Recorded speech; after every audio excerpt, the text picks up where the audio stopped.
This is a tweet that I saw the other day, and since sifting through Twitter is usually like playing Minesweeper, it felt nice to find a tweet that briefly put into words a feeling I've had for a long time. The culture around gaming is very odd. Sometimes you'll be reading reviews on Steam and see someone with 5,000 hours logged in a game claiming that said game is absolutely horrible and they wasted all their time on it. On the other hand, there's thousands of really cool and interesting ideas coming from small dev teams or even individual people which barely see the light of day or even turn a profit. Back in the day, Burger King actually sold their own Burger King racing games, which are an abomination of pure fun basically, and I can only imagine them being released today. I'd envision people would complain about how buggy it is, how the bikes aren't fairly balanced, or maybe even how the Burger King community is extremely toxic. Without getting bogged down in the semantics of it all, I just think that sometimes certain games just aren't for you. And I think it's especially okay to recognize that a game is maybe no longer a healthy relationship for you in your life and to move on from it. I'm not trying to say that criticism isn't good or necessary to keep pushing the gaming industry forward, because it obviously is. I'd even go a step further and say that content making fun of games or trashing on certain gaming content can be fun and entertaining. I simply think that gaming is in a unique position versus other forms of entertainment, since replayability is often paramount and it can require you to spend so much time on it that you can easily lose track of why you even tried the game in the first place. This sort of thing doesn't really happen with movies and TV.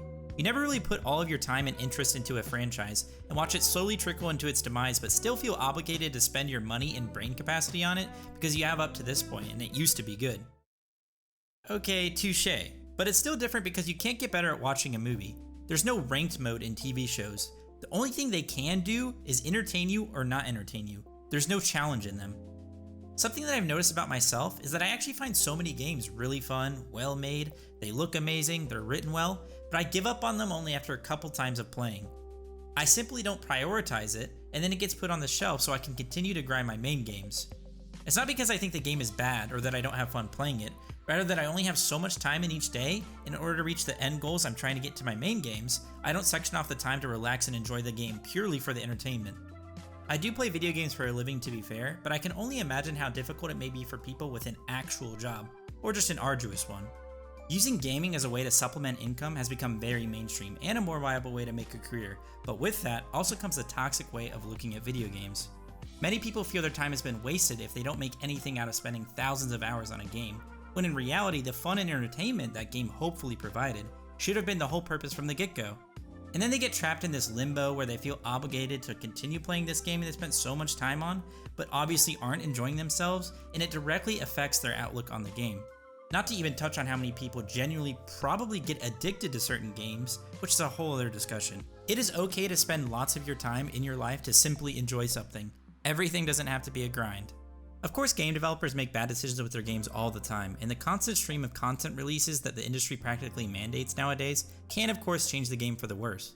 My friend Frost, who you all may know by his succulent voice, brings up a great point in that this type of response to games isn't even beneficial to the cause that you seemingly support. If you genuinely have it, be specific with your criticism. Be constructive. Even the people who agree with you won't know what you want to change if you just say stuff like, "This game sucks." I think it would be beneficial for the community and more importantly you if you kept a healthy relationship around video games and recognized that not every single game is made for you, but there are thousands of games out there that actually were.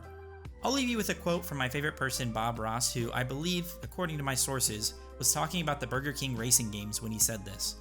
"It's the imperfections that make something beautiful. That's what makes it different and unique from everything else." Stay safe and healthy as always, guys. I'll see you later.